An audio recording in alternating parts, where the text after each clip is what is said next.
Welcome to Nene Pa's Samat Sari YouTube channel. Magandang araw po sa mga kananay ko diyan. Ito na naman po si Nanay Paz. Magluluto po tayo ng sinigang na pata ng baboy, pork knuckle. Ibinlance ko na po ito ng may luya. And ang aking pong ihahalong sangkap ay ang lagyan natin siya ng gabi, okra, sitaw po yan, and mustasa.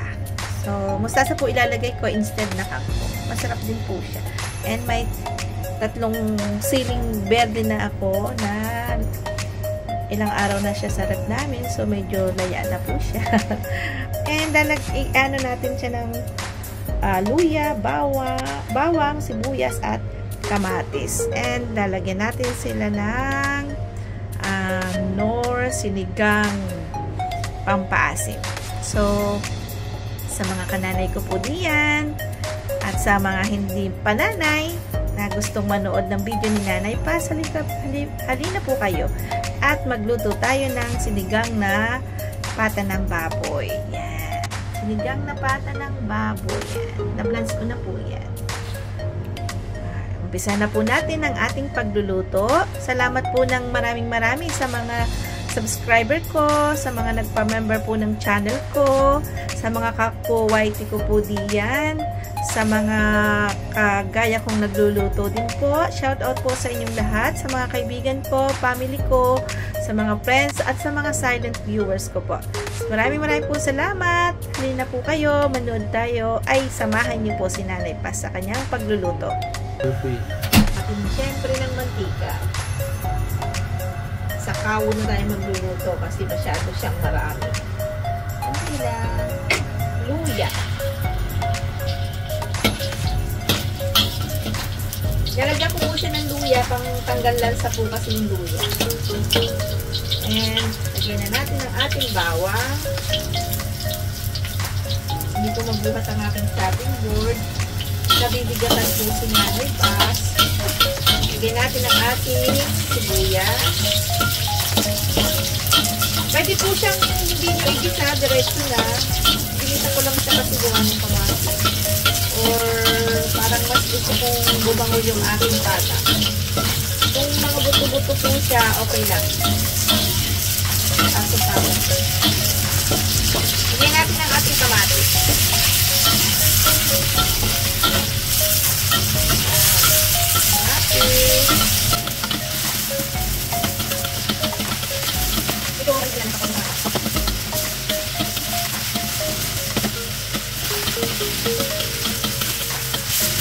Pwede na natin ilagay yung ating pata ng baboy.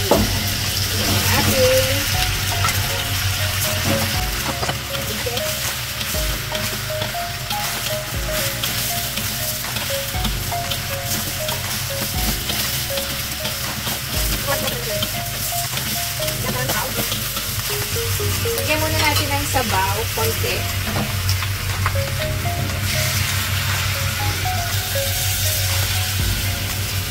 Palambutin natin. Pagkulo ulit ng sana para mapabilis yung pagpapalambot. Takpan muna natin. Lagay ko na nga lahat.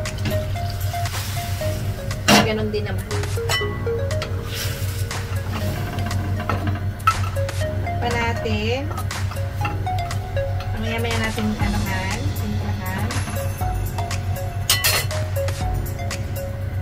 Wow, sakit ang aking takip. Buksan natin ang ating maawas ang aking sabaw. Haluin po natin. Pasensya na kayo, yung takip ko ay mas maliit. Wala na akong malaking takip. Ito lang. Natin baka isusunod na siya. Hindi naman. And then, ilagay ko na po yung gabi. Lagay na natin yung gabi.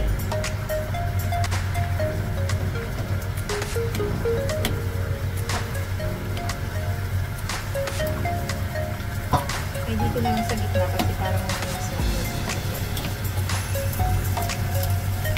ay, tita.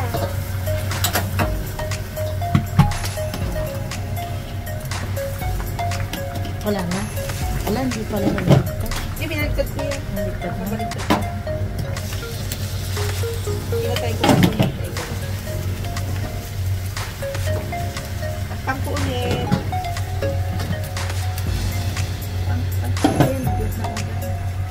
Takpan ko ulit. Balikan natin. Ayan, mamaya.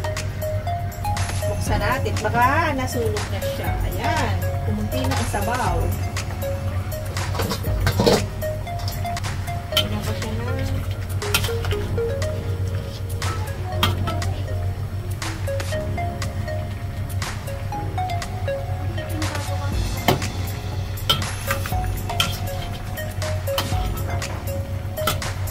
Ayan ko po ng sabaw.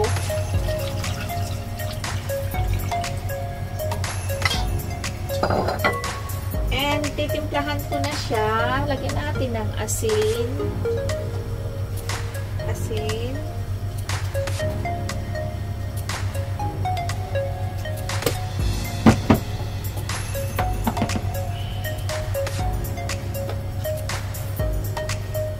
Chicken powder.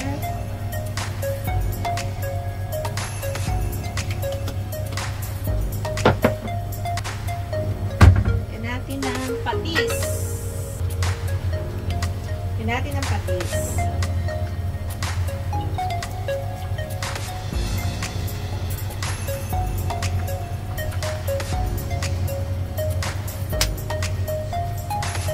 Lagyan natin siya ng paminta.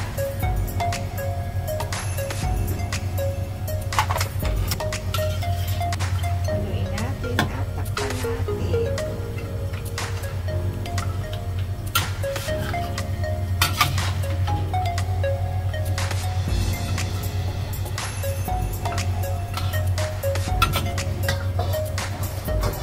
Takpan natin muli. Natin ang ating niluluto. Yan. Ba't may talong ka dininig? Haluin po natin.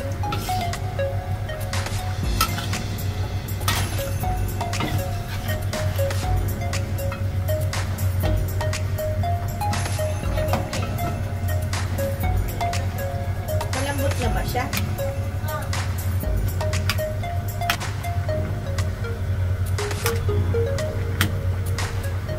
Pwede ko nang ilagay ang gulay. Sitaw. Tinikman ko na po yan. Masarap na siya.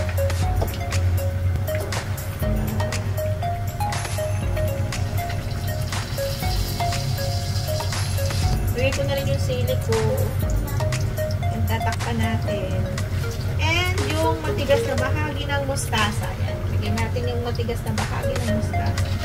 Mamaya ko ilalagay yung pinakadahon niya.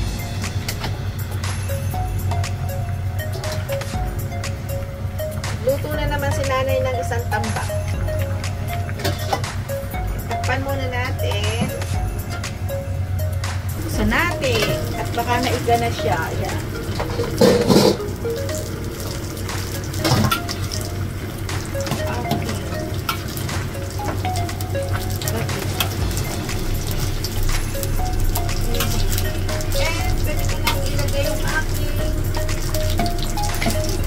Tambak na gulay. Lagyan natin yung dahon.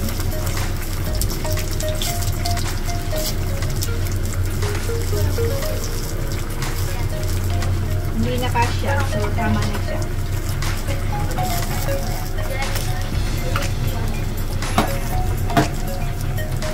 Wala na yung sabaw. Lalagay ko na natin yung dahon. Dito lalagay ko na natin yung dahon. Oo, hanggang tabi na natin. Diba? Wala nang karne, puro gulay. Hindi ko pa ito natustahan ng ano. Pero may lasa na siya. Yan na, Angel. Implahan natin ang sampalo. Ito na po yung ulay ko.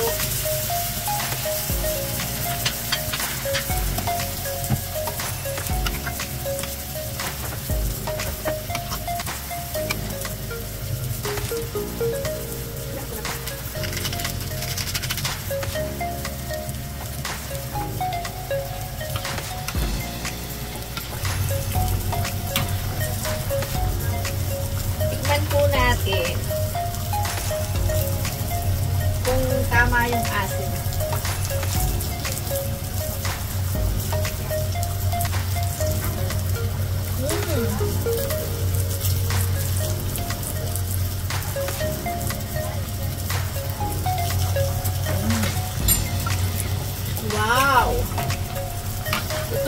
Luto na po siya. Parang hindi nabog yung gulay. Luto na po siya.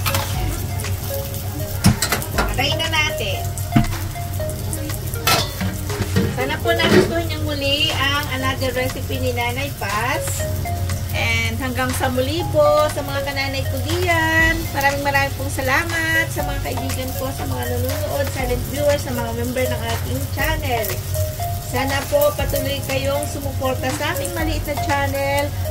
God bless us all. Bye-bye!